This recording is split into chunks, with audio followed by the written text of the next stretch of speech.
বন্যার পানিত ভাসতে ভাসতে টান টোপলা লিয়া নওগাঁর ব্রিজেতে এক মেয়ে চলে আসিছে। হাতে যেটু কাপড় চোপড় আছে তা দিয়া তার 2-4 দিন গেল। তার বর্তমানে ব্রাশ নাইতে একটা খুব বড় সাইজের ব্রাশ লিতে। আর যেহেতু পরার তার অ্যাডাও জুতা নাই, তার মনে হলো প্রথমে কাপড় চোপড় যেহেতু আছেই থাক আর জুতা আগে কিনি। তাই সরাসরি ঢুকা গেল অ্যাপেক্সে। ঢুকতাই তার মনের মধ্যে হলো আজকে যে ঝাঙ্গরের মতো চেয়ার আলিয়ে আমি আলছি, এরা কি হাঁক চিনা পারবে আর কাস্টমার হিসাবে আমাকে ট্রিট করবে। ও বাপো ঢুকা দেখে গেছে, আসসালামু আলাইকুম ম্যাডাম, আপনি কেমন আছেন? এতদিন আসেননি কেন? আমি বলছি হাই রে ভাই, আমিও তোমাকে কাছে আসি না, পাগল হই না। আমাকে দেখা তোমার মনে হচ্ছে না যে বন্যার পানি ভাসতে ভাসতে আছি টানটুপলা লিয়া? কইছে না না না ম্যাডাম, আপনি যেভাবে আসেন আপনাকে আমরা চিনতে পারবো। ওকে সম্মান দেখে তো আমি খুবই মুগ্ধ হয়ে গেল। যাই হোক, মূল কথায় আসি। ও আল্লাহ, আমি বন্যার পানি ভাসতে ভাসতে আসবো আর ভাই থেকে আসবো ওকে সাথে লিয়ে আলছি। বাবা কোনটা থাকবে না থাকবে, বাবা খায়া থাক না থাক আমার সাথে। যাই হোক, মূল কথায় আসি। আমি আর আমার ভাই কারখানার যাচ্ছি কাপড় ঠিক করার জন্য। একটু ভুল হয়েছিল তাই। নাইট ড্রেসের যেদিন বাবা লাইভ করি সেদিন তো বুঝাই পারেন কি হয় আমার কি অবস্থা। খাওয়া দাওয়া নাই, দেখেছেন সারা রাত অর্ডার লিছি। তারপরে সকালবেলা শোরুমে তেলছি। আসে সকালবেলা থেকে আলহামদুলিল্লাহ শোরুমের যা চাপ ছিল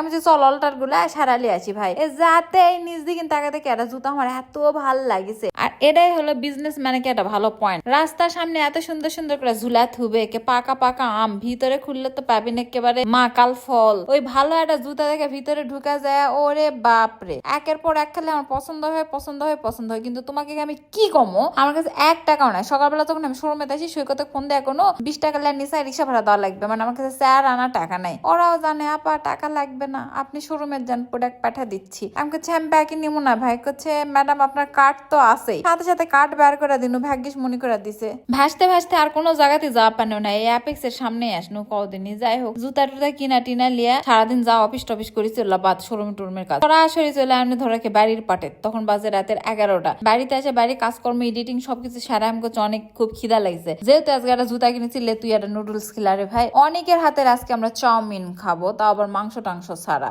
রান্নার প্রসেসটা এখন আমি আপনাদের সাথে শেয়ার করব। সর্বপ্রথম বলে রাখি, আমার উপর দিয়ে খুবই সাফ যাইতেছে। আর অনেকে বাথরুমের মধ্যে কি করতেছিল আমি জানি না, এই স্টাইল ওখানে কি মারতেছিল আমি চেষ্টা করতেছিলাম জানার, কিন্তু আসলে বুঝতে পারলাম না, উদ্ঘাটন হইল না। তারপর ওর প্রসেসিং হয়ে চালাক, আপনারা দেখেন আর আমি আপনাদের সাথে মন খুলে গল্প করি। আমি সকালবেলা ঘুম থেকে ওঠার আগে শোরুম থেকে ফোন আসছে, আপু এক্ষুনি আপনাকে শোরুমে আসতে হবে। আমি যেভাবে ছিলাম ওই নাইট ড্রেস পরে যা পরে বাসায় ছিলাম, তাহলে ওড়নাটা নিয়ে দৌড় মারছি। মুখ চোখে পানি দেওয়ার আমার সময় হয়নি। আর সারাটা দিন আমার এত আজকে কাজের প্রেশার ছিল, এত প্রেশার ছিল। কারখানায় যাইতে এই যে জুতা মুতা কিনছি, এই জন্য একটু মন টন ভালো হয়েছে। শোরুম থেকে যখন আমি বাসায় আসি তখন 11টা বাজে, এবং আমি আর অনেক যখন রান্না করতেছিলাম তখন বাজে 1:53। আমরা খাইতে গেছে 2:30 প্লাস হয়ে গেছে। এই এডিট শেষ করতে করতে আমি সকাল 6টার সময় ঘুমাইছি। আবার দেখবেন 9টার সময় আমার অফিস থেকে ফোন দেওয়া শুরু, মানে আমার শোরুম থেকে। মানে আমার জীবনের অবস্থা হলো এইরকম। যাই হোক, এর মধ্যে অনেক চাউমিনটা সুন্দর করে সেদ্ধ করে নিছে। এই মোটা চাউমিনটা মজা লাগতেছে, নুডলস এর থেকে এটা একটু বেশি টেস্ট। মাংস থাকলে খুব ভালো হতো। আর অনেক যে কি স্টাইলের এখানে মারতেছিল ওটা আমি আপনাদেরকে দেখাতে পারবো না, ভিডিও ওপেন করার সাথে সাথে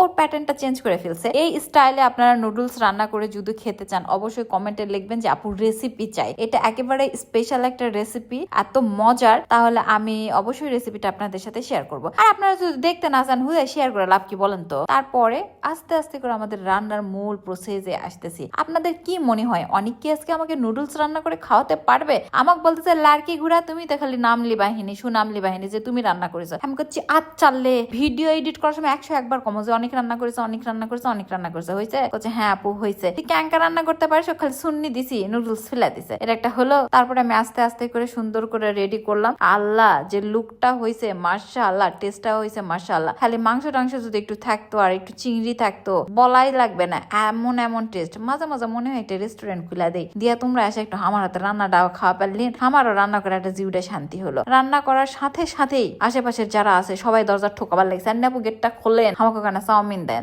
আমাকে আন্নাপু বাড়িতে থাকে না বাবা। এর মধ্যে রান্না করে পরিষ্কার করে নিলাম। আর আমার জামা যদি কারো পছন্দ হয় অবশ্যই আমাদের পেজ থেকে কিনে নিতে পারেন। ওই যে সকালবেলা আজকে ঘুমের থেকে উঠাই দৌড় মারিছি, সেটা প্রমাণ দেখেছেন। আমার রুমে এরকম কোনোদিন থাকে, মানে মুখ চোখে পানি দিই নাই, বুঝতে হবে মানে কিরকম অবস্থা। তো যাই হোক, এখন জুতা কেনার এক্সাইটমেন্টের জুতা আমরা টায়াল দেয় পুরা বাইরে নতুন জুতা পরে ঘুরা ঘুরা ঘুরা ঘুরা গল্প স্বল্প মারা দুইজনে ঘর টর গুছাই নিয়ে তারপরে খেতে বসলাম। আমি আর অনেক দুইজন একদমই কিডস টাইপের। আগে আমরা জুতা যদি কিনতাম বাইরে পড়ার আগে সোফার উপর দিয়ে হাঁটতাম, খাটের উপর দিয়ে হাঁটতাম, মানে 1 মাস ধরে আগে বাসায় পড়তাম, তারপরে ওটা বাইরে নিয়ে যাইতাম। তো এখন হয়েছে আমাদের সেই অবস্থা। সুযোগ পাইছি আজকে আমার খাটের উপর, বিছানার উপর, ফ্লোরে মুলোরে রান্না করে সারাক্ষণ খালি জুতো পরে ঘুরতেছিলাম। আমাদের 2 ভাই বোনের খাওয়া দাওয়া শেষ বাংলাদেশে। এবার আসি স্কিন কেয়ার রুটিনে, তারপরে আবার ঘুমাইতে হবে। তো সেরাম দিব আর তার সাথে নাইট ক্রিম দিব। আর এই লিপ বামটা এত জোস এত জোস এত জোস। তো যারা যারা একটা হেলদি স্কিন আমার মতো চান, তারা অবশ্যই একটা সেরাম ইউজ করবেন, তার সাথে একটা নাইট ক্রিম, মানে একটু ময়েশ্চারাইজার কাজ করবে। রাতের জন্য শুধু এতটুকুনি যথেষ্ট। যাতে যেতে ভালো লাগবে আমাদের পেজ কিংবা আমাদের শোরুম থেকে আপনারা কিনে নিতে পারবেন। আল্লাহ হাফেজ।